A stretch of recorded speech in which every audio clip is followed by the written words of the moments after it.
Hey guys, welcome back to my channel. आज हम बात करेंगे कॉन्स्टिट्यूशन ऑफ इंडिया के बारे में। इसमें आपका पूरा यूनिट 1 कवर होगा। चलिए आइए बात करते हैं आगे। तो इसमें सबसे पहले टॉपिक है कॉन्स्टिट्यूशन। कॉन्स्टिट्यूशन क्या होता है? ये एक टाइप का primary set of rules and principle होते हैं। इसमें हम लोगों का प्राइमरी सेट्स होते हैं। ढेर सारे कॉन्स्टिट्यूशन में जैसे देखा है ढेर सारे रूल्स होते हैं और जो भी रूल्स रेगुलेशन फॉलो होते हैं वो एक कॉन्स्टिट्यूशन के अंदर आते हैं।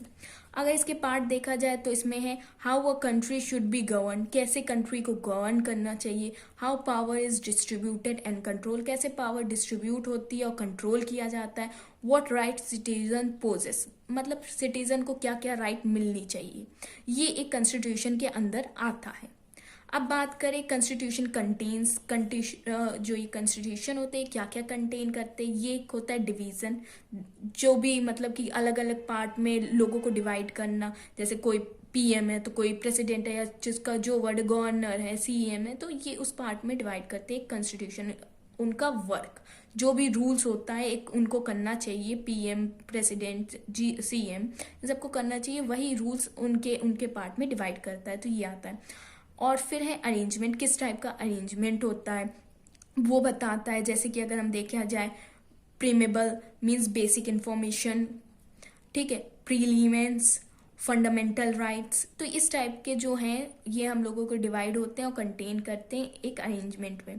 अब बात करें कॉन्स्टिट्यूशनलिज्म। अब कॉन्स्टिट्यूशनलिज्म क्या होता है? ये क्या होता है, क्या क्या नहीं कर सकते हैं गवर्नमेंट, क्या क्या गवर्नमेंट नहीं कर सकते हैं। जितने भी हमारे गवर्नमेंट होते हैं ये सब उसमें बताया जाता है। कॉन्स्टिट्यूशन में आपका रूल्स है जो जिस पैटर्न से चलना है वो सब आपका एक टाइप का बुक होता है। अब इसके एलिमेंट्स की बात करें तो एलिमेंट्स कौन कौन से होते हैं? Fundamental right, free and fair election, आपका साफ सुथरा इलेक्शन हो जाए, कोई बेईमानी नहीं, कोई चीटिंग नहीं। रिस्पॉन्सिबल गवर्नमेंट होना चाहिए, आपकी बात सुने, जो रिटन कॉन्स्टिट्यूशन, जो भी कॉन्स्टिट्यूशन में लिखा हो। और सेपरेशन ऑफ पावर्स, सबको अलग अलग पावर्स मिलनी चाहिए उनके अकॉर्डिंग्स, जो भी होता है इक्वालिटी में डिवाइड होनी चाहिए। जो भी सेपरेशन होता है, जैसे कि अब मान लीजिए कि जैसे आपको कोई काम करना है तो आपको उसकी परमिशन किसी और से लेना भी चाहिए। उसके लिए भी आपका हाई होते हैं, आप गलत कर रहे हो और सामने वाले के लिए नुकसान है, पर उस इसलिए भी कई लोग होते हैं कि उसमें ले दूसरे से परमिशन ले कि हाँ ऐसे करना है, उसके पास भी राइट हो कि आप पूछ सके, उससे कर सके। तो उस हिसाब से हर एक इंसान को अपने अपने टाइप के पावर मिलनी चाहिए ताकि कोई गलत स्टेप ना ले सके। अब बात करें कॉन्स्टिट्यूशनल असेंबली। कॉन्स्टिट्यूशनल असेंबली क्या होती है? अब देखिए ये एक हमारा कॉन्स्टिट्यूट है, ठीक है, ये एक इंसान मान लीजिए कॉन्स्टिट्यूट असेंबली है, ठीक है, और ये है हम लोगों का कॉन्स्टिट्यूशन। ये जो इंसान है ये इस असेंबली में, इस कॉन्स्टिट्यूशंस में हर एक चीज देखता है और करता है जो भी है। तो ये दो चीज के बीच में डिफरेंस है। अब देखा जाए कि अगर इसमें सीटें देखा जाए 389 सीटें थी, जो कि 296 सीट ब्रिटिश इंडिया की थी और 93 जो थी प्रिंसली सीट्स थी। और इसमें 11 सेक्शंस थे एंड 265 डेज थे। और ये जितने भी ये जो भी कॉन्स्टिट्यूशन इसमें वर्क हुआ है या फिर लिखी गई है तो इसमें 11 सेक्शंस के अकॉर्डिंग इतने डेज लगे थे, 265 डेज के। तो ये आप याद रखें। अब नेक्स्ट बात करें प्रीमेबल, जैसे कि आगे पढ़ा था। तो ये क्या होता है? N introductory statement in a document that explain documentary philosophy and objectives. इसमें क्या होता है कि ये जो भी इंट्रोडक्शन, जो भी स्टेटमेंट के बारे में उस डॉक्यूमेंट्स में लिखा है उसको ये इनकी पूरी फिलोसफी वगैरह सब एक्सप्लेन किया गया, बताया गया है क्या क्या स्टेटमेंट है।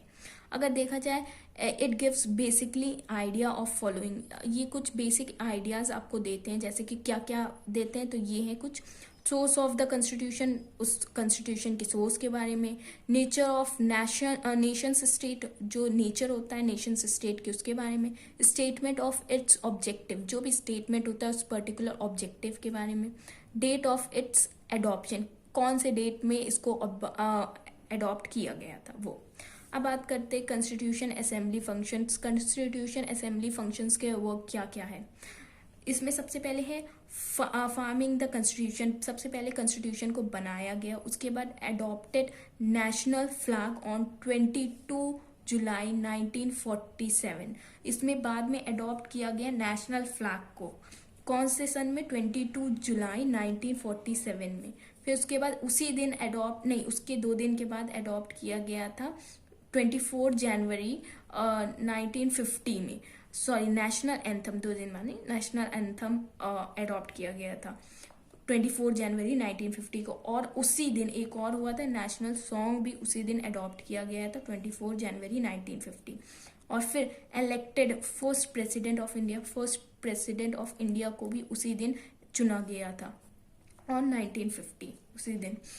नाउ अब बात करते हैं गवर्नमेंट ऑफ इंडिया एक्ट 1935। ये गवर्नमेंट ऑफ इंडिया एक्ट 1935 क्या है? ये एक टाइप का रूल है जो कि पास हुआ था ब्रिटिश पार्लियामेंट इन अगस्त 1935। अगस्त 1935 में ये ब्रिटिश रूल्स पार्लियामेंट का पास हुआ था। इसमें क्या हुआ था, इसमें दो टाइप में डिवाइड हुए थे, सेपरेट हुए थे एक्ट।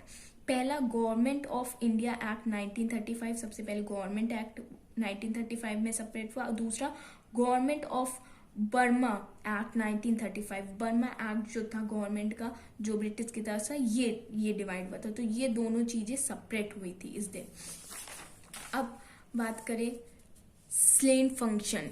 अब ये कौन सा होता है? इसमें जैसे कि जो भी हमने देखा कि 1935 में डिवाइड हुआ था, उसके आगे क्या, उसके बाद क्या क्या हुआ उसमें, ये देखिए उसी दिन में जो भी है। एंड ऑफ डायरची खत्म हो गई। राइट टू माइनॉरिटीज को भी राइट दिया गया जो 18+ है उनके लिए। Separation of Burma from India, जैसे बताया 1935 में सेपरेशन अलग हो गया था इंडिया से, वैसे सेपरेशन हो गया। सुप्रीमेंसी ऑफ ब्रिटिश पार्लियामेंट, और सुप्रीमेंसी ब्रिटिश पार्लियामेंट की भी हुई थी उसी दिन। अब देखिए फंडामेंटल राइट क्या होते हैं? फंडामेंटल राइट्स आपको पता है 6 टाइप्स के होते हैं। और देखिए फंडामेंटल राइट होते क्या है? ये एक टाइप के ह्यूमन राइट होते हैं which are guaranteed to all citizen, जो हर एक सिटीजन को गारंटी मिली हुई है, ठीक है। They are enforced by the court, और इसको कोर्ट भी मानेगा। In case of violence a person can approach a court of law. कोई भी वायलेंस, लड़ाई झगड़ा हुआ तो इसमें आप कोर्ट में जा सकते हैं उसके अगेंस्ट। आइए बात करते हैं वो 6 राइट्स कौन कौन सी। सबसे पहली राइट ऑफ फ्रीडम, आपकी फ्रीडम की राइट टू इक्वालिटी की right against exploitation, freedom of religion, culture and educational right to constitution remedies. ये 6 राइट्स हैं जो कि एक ह्यूमन को मिली हैं, सब ह्यूमन को, एक सिटीजन वाले ह्यूमन को मिली है। अब बात करते हैं फेडरल सिस्टम होता क्या है? फेडरल सिस्टम होता है there are generally 2 types of state in the world. 2 type के स्टेट होते हैं, कौन कौन से? यूनिटरी स्टेट और फेडरल स्टेट, ठीक है। यूनिटरी स्टेट में क्या होता है? State has only one government for the entire country.